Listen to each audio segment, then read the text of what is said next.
I think the most important aspect of my music is, or what I've developed the most, is a process of composing in which I think more in form, structures, but not structures, musical structures necessarily, but physical structures, architectural structures, so that instead of using the scale, I would use, we'll say, a triangle, a large triangle or a large pyramid, or many small structures that would evolve microtonally, or in tiny, tiny steps or blocks.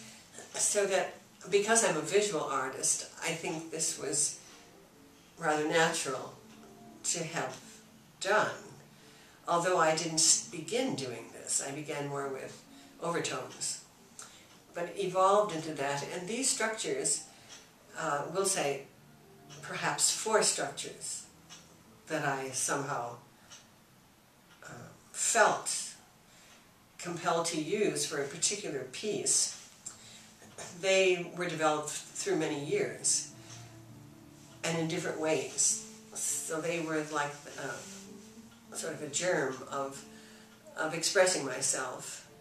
And I would notate those structures in a very conventional manner, so nobody was quite aware, unless you heard the music, what I was doing. I think that these structures have influenced many of the present generation composers, some of them in minor ways, and some have taken my structures, which I'm not so sure if they should be necessarily taken like that, but maybe in 50 years there'll be a different way of looking at them. Because right now, in such a new thing, also with the computer, one is able to take what I've done and notate it in more or less a computer way, which is rather complex compared to mine, which is very direct, because I knew what I was doing. But if you listen to it, it sounds quite complex, so that the notation is highly sophisticated. And perhaps, well, I would say that most things that have a lot of strength, perhaps, or newness, are really simple.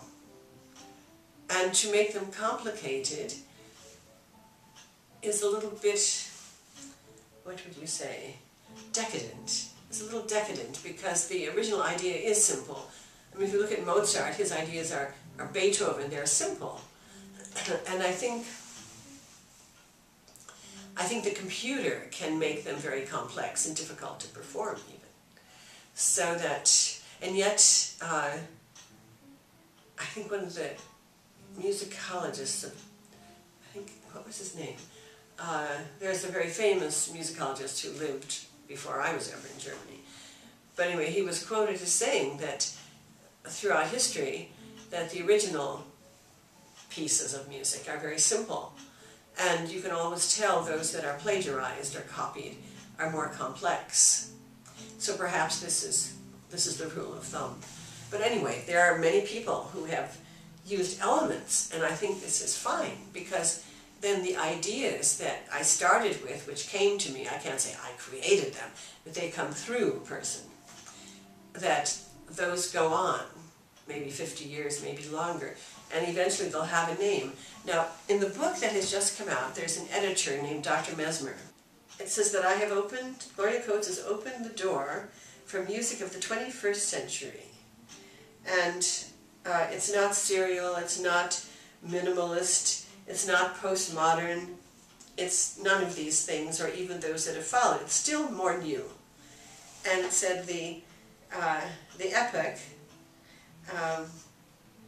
which she is forming with, I'm sure, other people,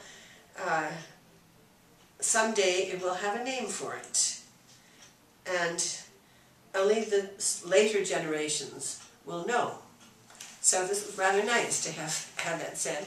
I wrote a piece in around 1973, and I decided that it would have to do with motion in space, and that one was back and forth in space in different dimensions, and another was diagonally, but some of these things you can't really notate musically because they happen in that space, in your ears. So to create this other dimension is a little, I'm not sure, but somehow it does happen. And then there's another which is a refracted mirror canon, but it's this structure that kind of creeps, I would say, in microtones to a climax, and then it goes rather quickly down. And I've used these structures in various ways. Anyway, that, I would say, is perhaps the thing I'd like to be remembered for. On the other hand, the part of me, which is also important, is my Emily Dickinson songs. I have felt a very close connection with Emily Dickinson for much of my life.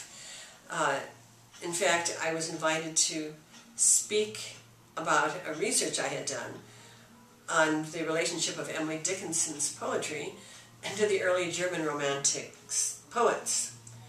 And I gave a talk at Oxford University at an international conference on Emily Dickinson. And that is how strong my interest in Emily Dickinson has been. But when I was very young, maybe 11 or 12, I discovered Emily Dickinson's poetry. And then I discovered that throughout my life, if anything really tragic, usually tragic events, I would find an Emily Dickinson poem that would express my feelings. So that within maybe 30 years, I finally had, I would say, 16 or 20, maybe 20 Emily Dickinson songs that were written at various times. And this is, I don't know anyone else who's done a cycle that would take 30 years. And the overtones also play a role in my music. Now there's a whole movement in France in which they take the overtones and they measure them with electronic instruments. But there are some of us who didn't need those instruments, but we already heard them. I think that musicians hear differently. Some maybe hear more melodically, some hear... I think those who hear overtones have a very sensitive feeling for pitch and intonation. Anyway, I certainly do, and I hear those overtones, so I would imagine others do too. And the curious thing is that we never know, we musicians, those of us who are musicians, I know, as a child certainly, and even as an adult, I am not aware of how another person hears. It may be that all of us hear a little differently. So I'm sure that in the future there might be a way of testing this. And just like all of us perhaps see differently, and the colors are different for all of us to some degree. And I would say an artist has a stronger feeling, a sense, maybe even a feeling of touch, that maybe the skin, we really have thin skin. And there's the expression, he's thin-skinned or something. But the truth is, they tested mine, and it's the most thin skin you can get. So that there's a difficulty even in putting needles in my veins. And maybe this is true of many musicians. So that we have a different sense of hearing and maybe seeing and touching. Or at least many of us do.